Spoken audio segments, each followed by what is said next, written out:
From KVUE News in Austin, you're watching Texas This Week with Ashley Goodo.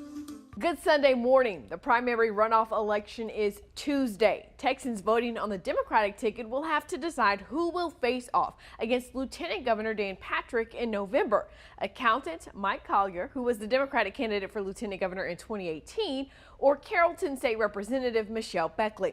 Now, we hoped to bring you a debate with the candidates. Both initially agreed, but Beckley backed out and declined our request for an interview ahead of the election. So this morning, we're hearing from Mike Collier.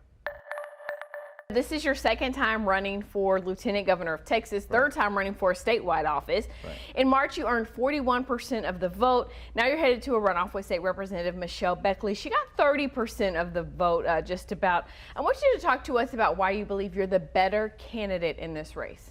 Well, you know, it's a big state, and it's hard to campaign statewide, and running a statewide campaign is a very, very unique proposition. One of the reasons why I chose to run again after coming very close to beating Dan Patrick is because you realize there's so much to learn. You need an infrastructure, you need a network, you need supporters in a state as big as this. Mm-hmm. And so that's the reason for the rematch, because we came close.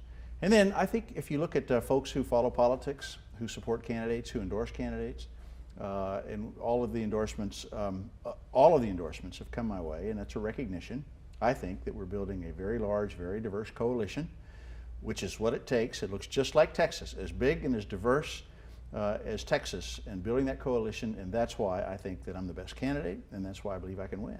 And you know, as you are aware, Democrat has not won a statewide office, a statewide seat in Texas since 1994. Now, Representative Beckley has said that she can change that because she points to the fact that she flipped the House seat to represent the district that she currently represents.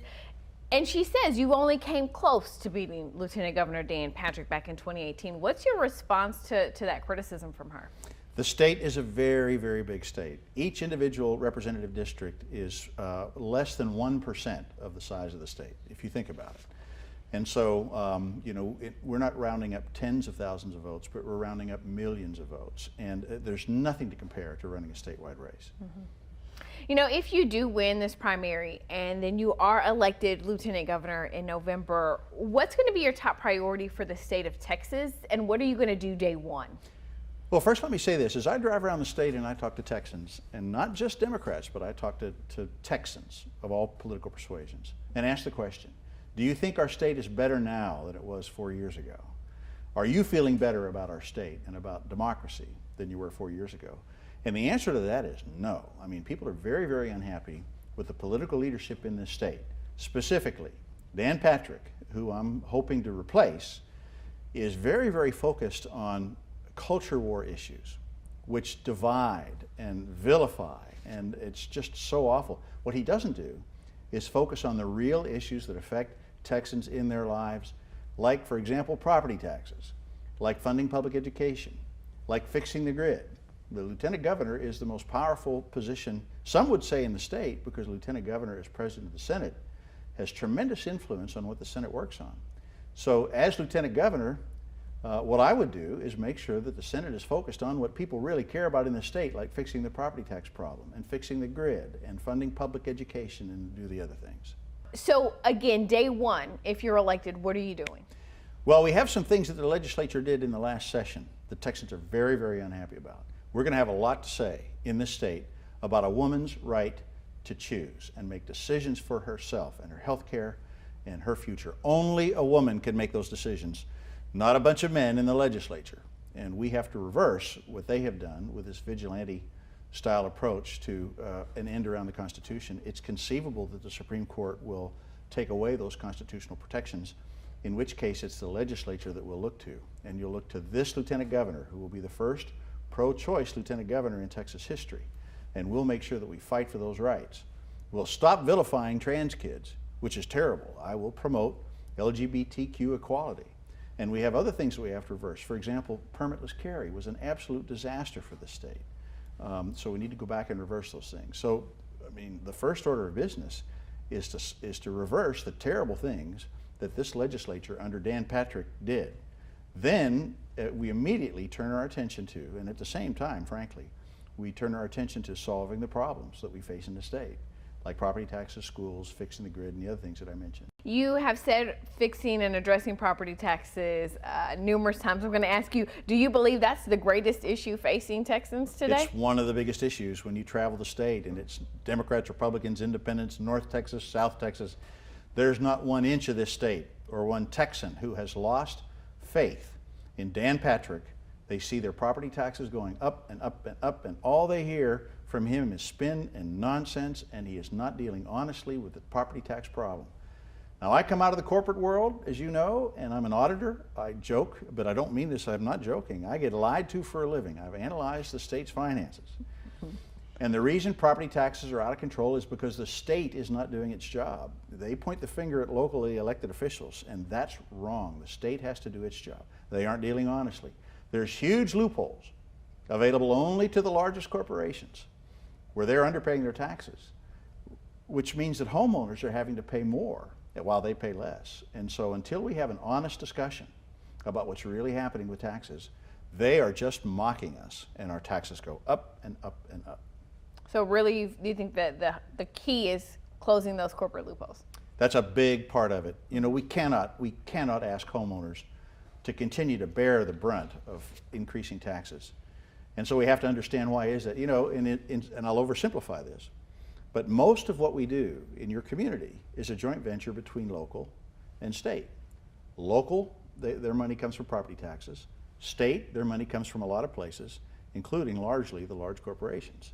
So as they reduce the taxes from the large corporations, they allow the property appraisals to go up, the property taxes to go up, and all they're doing is shifting the burden onto the backs of homeowners, and we get nothing for it. And Dan Patrick is not honest about it. He has never dealt honestly with property taxes. And that's a big reason why I got into this in the first place.